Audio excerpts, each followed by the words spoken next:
Mfalme mmoja alikuwa na mtoto wa kiume mmoja tu. Alimpenda kupita kiasi. Siku moja alitaka mtoto wake ajue jinsi gani ufalme ulivyo.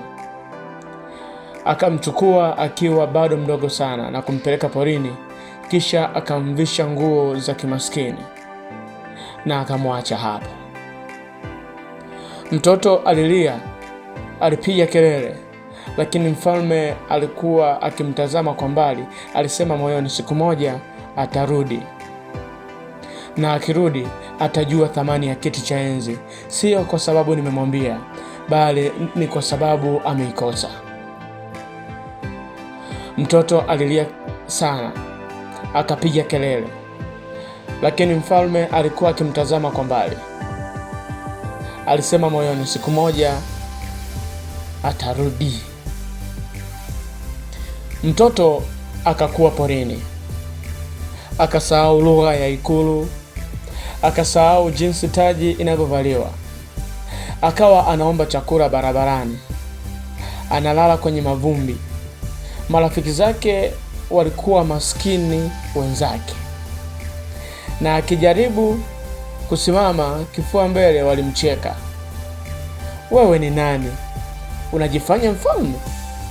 Miaka ikapita, akasahau kabisa kwamba yeye ni nani, mpaka akaamini kuwa yeye ni maskini kabisa. Si kwa sababu alizaliwa maskini, bali ni kwa sababu aliambiwa kwa miaka mingi kuwa yeye ni maskini. Siku moja mfalme alituma ujumbe. Hakupeleka farasi wala askari, alituma kioo kidogo. Yule kijana alipojiangalia kwa kioo aliona kitu.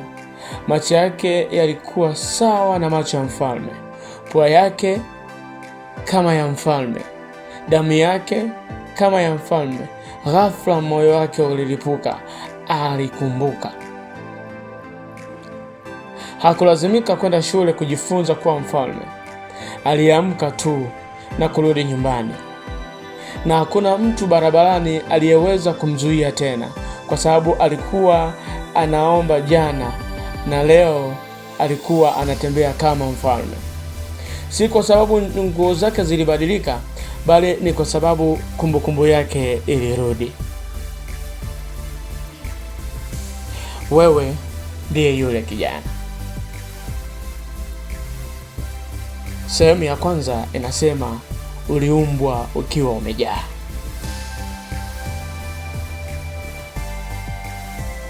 Haujaumbwa kuwa ombaomba kwa nguvu. Uliumbwa kama mtoto wa mfalme wa nguvu zote. Ndani ya damu yako mlikuwa na uwezo wa kuona kabla, wa kusema na ikawepo, wa kugusa na kuponya.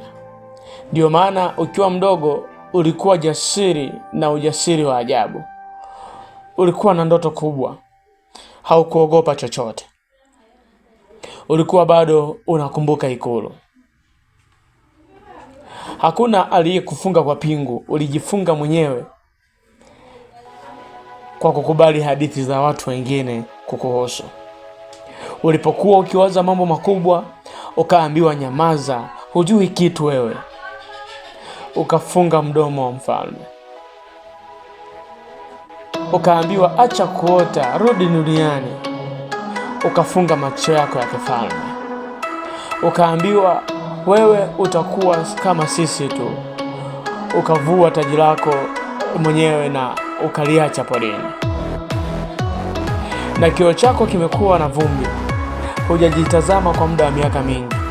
Unajitazama kupitia macho ya watu waliokata tamaa, kupitia maneno ya walimu waliokuwa na hofu, kupitia posti za watu wanaojifanya wana furaha Instagram. Wakati mwingine unapitia historia za wazazi, vile ambavyo na wao walifunikwa kutoka kwenye ufalme. Minyororo yako yote ni maneno uliyoyaamini kutoka kwenye mazungumzo ya watu ambao wao pia walikata tamaa. Na habari njema ni hii: kama wewe ndiye uliyejifunga kwa kuamini uongo, wewe ndiye unayeweza kujifungua kwa kuamini ukweli.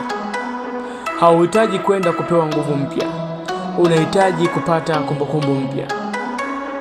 Leo simama mbele ya kioo, sio kwa kujipodoa. Angalia macho yako kwa dakika moja tu bila kusema neno. Uliza moyo wako, mimi ni nani, kabla hawajaniambia kwamba mimi ni nani. Jibu litakalokuja sio wazo, ni kumbukumbu. Na ukikumbuka, hutolazimika kurudi Ikulu. Utagundua siku zote ulikuwa Ikulu, ulikuwa umelala tu kwenye bustani, na sasa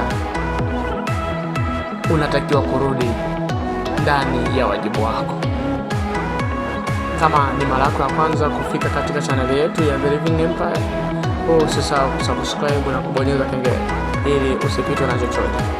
Kama ni mara yako ya kwanza, hakikisha unaweka comment hapo. Mimi ni Nesford Nyakunga wa The Living Empire. Kwa heri kwa sasa mpaka tutakapoonana katika video namba 2.